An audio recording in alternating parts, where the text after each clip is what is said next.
better than ever. And I know right now that I'm going somewhere and I need some cheddar. Oh, baby, better.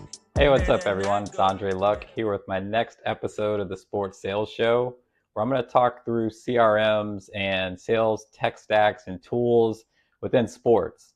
And so there's a debate that's going on just in the sales community, more on like the revenue operations side of should you buy sales technology, particularly like a CRM?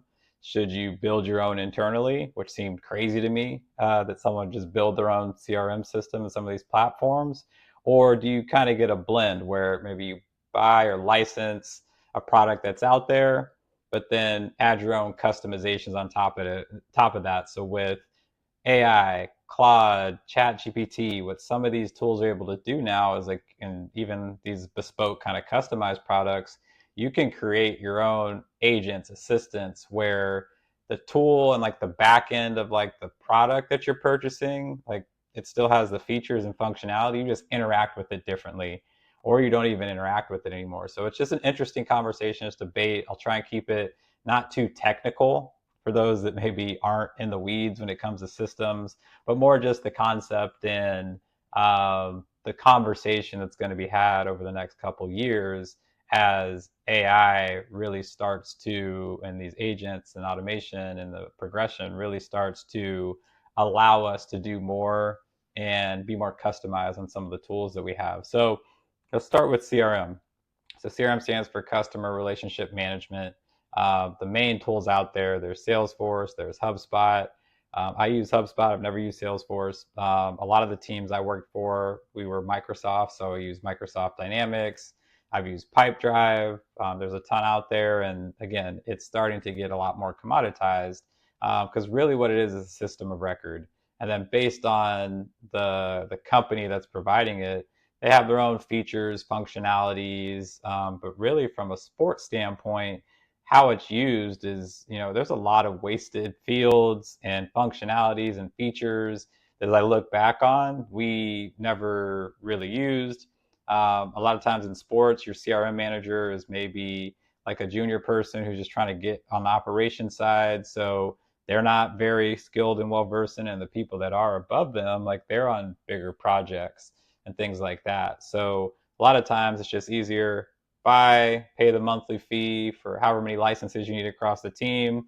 We'll use what we use. If we don't, we're not getting the full value out of it. Not a lot of people ask questions because they know you need to have a CRM.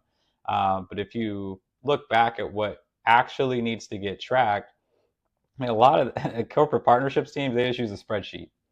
And these are big deals, $1 million deals, multi-million dollar deals that they're doing. I could never get the corporate partnerships teams I worked with to use the same CRM. So, think B2B sales. And yes, they're going after national brands, national accounts, but there's also some like regional accounts. But there's also regional accounts we're going after too for selling tickets and premium and stuff like that. And so until we put sponsorship, corporate partnerships, and ticketing under one umbrella, there was always this divide. And like, oh, we'll start using it, or we'll get our CRM team to help us start using it. But we definitely were mixing messaging and reaching out to the same accounts with no visibility. So that's one of the values of having a good CRM database management system is like if used well, you have that visibility. But for reps, a lot of times they use it to track activity, not get in trouble with their boss. So they log their activities and make sure that they hit their minimums and the volume and things like that. Some teams, that's that source of truth for validating commissions. So if it wasn't in CRM, it didn't happen, you're not getting paid on it. So there's some guidelines and some guardrails around that. The biggest one I've seen really is for people to log their notes so someone doesn't steal their sale. So really to win a CRM dispute is probably the biggest value I saw sales reps in sports get out of it versus what a leader, what a revenue operations person, what a finance person is trying to get. Because if used appropriately, you could track and measure and see what type of accounts we're selling, track your pipeline, what can we potentially forecast. So there's a lot of features in there that can be valuable, but salespeople got into sports or got into ticket sales to sell. They didn't get in to be administrative admins and, making sure they're updating notes. Like the way my brain works, like I like clean, organized, everything like that. So I was a nerd about it. I'd make sure I put on all my notes. I didn't even use like code. Instead of like left VM for left voicemail, I would type out left voicemail. So I enjoyed it. I like the operational side of it, and I'd really push my team to use it. But there was pushback back of like, I'm trying to close deals. And at the end of the day, if the revenue's there, that's really all that matters. But you want to have a house that's clean. So that's that struggle that I know continues to happen, will continue to happen, and why this conversation makes sense. It's like, could we build our own thing? Or, yes, we still use the CRM, like we buy Salesforce or HubSpot, but the reps don't have to like be in it all the time and updating every field. Could we have some agents, or they interact with it through a different way, and then it just writes automatically like the data that needs to be in there that the reps don't want to do, and update fields and stuff like that. So it sounds easy, and it isn't completely out of realm to build. It's just you really have to lay out then like the steps and the process, and what data is pushing over, what data is required, what do you want. But really, for me, it's track activity. Make sure that you have your contacts in there, who's working what accounts and contacts and things like that. Where are people at in the sales process? Potentially even close deals. But we wouldn't take a lot of that data, because now data lives in so many different systems. You have your CRM, like for a ticket sales team, you have like a data warehouse that you've probably built, that like the data from the ticketing systems coming in, and maybe that pushes into your CRM if that's where you want it to live. But a lot of times for us, we would use Tableau and like build our own dashboards. So, all right, take the ticketing data, take some activity data from CRM, take some data from here, and we create our own customized. So this was like before AI. Like people were already starting to do this, and like not rely solely on the CRM to do everything, which is what they're charging you for. So there's pros and cons to each of them. So I'm going to go through from, hey, just buy or license the technology. What are the pros of doing that versus the cons? To build your own, what are the pros and cons there? And then that kind of blend where you're still licensing it, but maybe you could license at a lower tier and then create your own kind of plugins and customizations that make it still a little more like you and more customized to you, versus just out of the box, you have to use what they sell you. So let's start with just buying. That's what most people do. They reach out to HubSpot, they reach out to Salesforce, we need 60 licenses, and they sell you different tiers. Like if you're in tier one, you get this, the bare minimum just to kind of run a CRM, but a lot of stuff people want, they appropriately priced in like the next tier, so you got to jump up. But then that comes with a whole bunch of other features that you don't need. So there's definitely lost ROI in CRM systems. But the pros of buying, fast implementation. Everything's already ready to go. You don't There's some customization and like an implementation onboarding, but they built it already. Like that product team, the organization, the company that's selling it, like out of the box, you could start running it. Lower upfront investment. So typically you're paying, maybe they give you like a special rate to get started, or like a free trial, and then you're just paying like the license fee. So we need 10 licenses, I'm only paying for 10. We need 30, we're paying for 30. So it's a less upfront investment, and you're only paying the licenses that you need, and maybe like a startup implementation cost. The big one I hear a lot, and this is huge, is like the support and the maintenance and the security. Like there's customer data that's being shared. So what's the legality around that? What's the security protocols? Like what's pushing between different systems and everything like that? Like who's maintaining the system and the database? Like if the other company, it lives on their cloud or on their servers, like they're handling all that, and you just get notified that, hey, there's an update, or here's what we did to refresh it. So you don't have to take that internally. The cons of that, like I said, limited customization. It's a bunch of fields you probably don't need, and then you kind of force that on your team. We got to fill this field out, and you got to do that. You got to update this stage. But like, that really is, first, is anyone ever going to look at that, and how does that actually help us? So I see a lot of times, and I did this too. Like I'd have reps fill out all these fields because that's what you're supposed to do in CRM, but I never look back at any of it, and no one above me or across from me did either. So as I look back, we could have definitely scaled that down and made it a little more simpler of a process.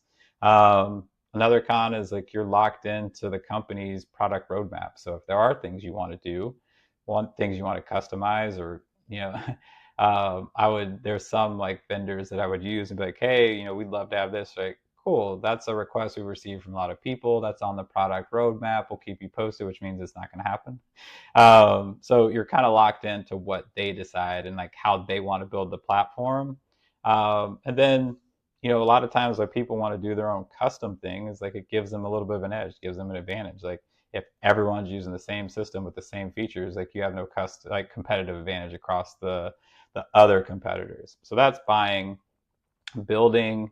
One of the first teams I heard build their own CRM was the Diamondbacks. So I was there, before we had Microsoft Dynamics. I think they might have switched to Salesforce at some point after I left, but talking to some of the reps after I had left when I was in Houston with the Astros, they had built their own system, which I think is great if you can do it and you have the resources. Because I'll talk through some of the pros here, which differentiation. So yeah, like you can build it specifically yourself. We talked about the competitive advantage. Now you have that. So if there are certain data points you want to plug in, or automations you want to run, or ways that you utilize the CRM that could be an advantage over the team that just has to use out of the box CRM or other tech tools, that's huge.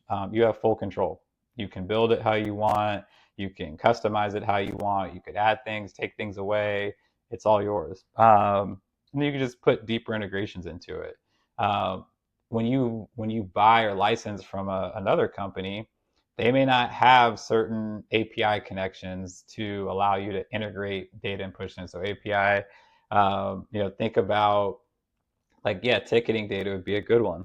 So if you want your ticketing data, which lives over here in the ticketing system, to show up in your CRM system, like they have to have a connection. And so if the CRM system doesn't have a connection to do that, then you have to find other ways for that to cut up and see the data.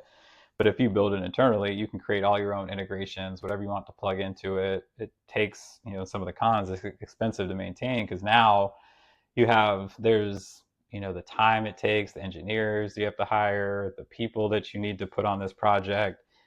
It becomes costly, and you kind of have to do that analysis. Like, all right, it's going to cost me X $100,000 or whatever it may be to do this over X amount of time. What's the expected return, or what's the cost savings that we see down the road? So you kind of have to have that conversation. Um, you need specialized talent. So if you're going to build your own tech tool, AI agents, platform, CRM, whatever it may be, you need people that are skilled, that know how to do that. So you could hire people internally, but that takes away from maybe other things, or like, more generalist type roles you could hire, and like the engineering team could bring in external specialists. So that's still kind of building internally, but you bring in somebody like, this is what they focus on, and this is what their agency or what their skill set is, and do it on a contract type basis. So you got to find the right talent that could do the specific thing you're looking to do.